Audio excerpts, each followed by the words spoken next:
give up, you lose. I don't like to lose.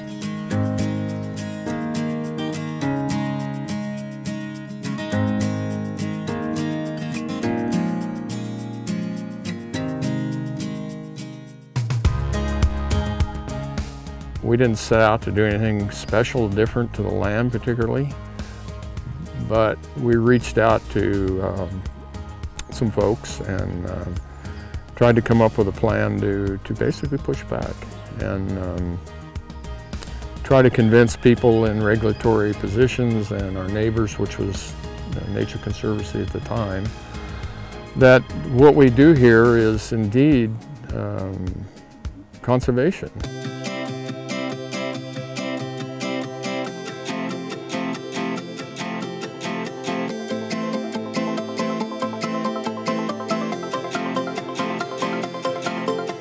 Kind of took it upon ourselves to make sure that we had access to water as well as that we were being responsible about the water. Save water, highly important resource, and save money at the same time.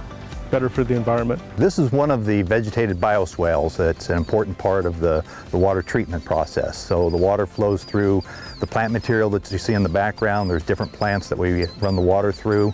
Takes different minerals or impurities out of the water. In the last 5 years, even without the recycling, we've been able to reduce our water use per acre by about 50%.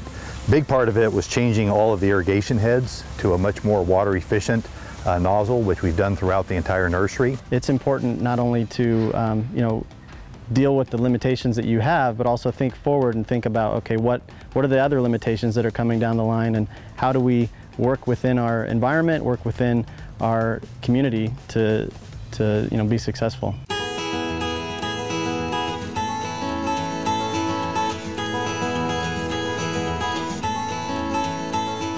As agricultural producers, we're entrusted with the management of a good portion of the country's surface of the land in it, and we should strive to do the very best job of that.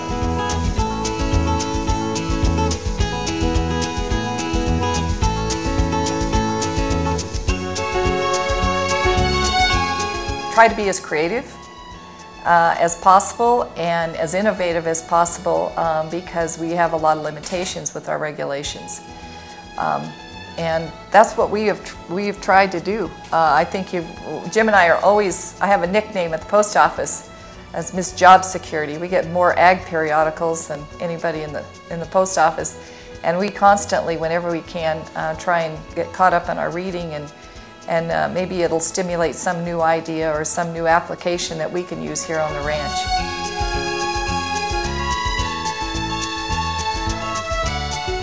And it's also important, for us to think out of the box. We like to challenge each other, I think, sometimes. We usually are pretty yin and yang. I come up with one version of how we should do something, and he's got another version.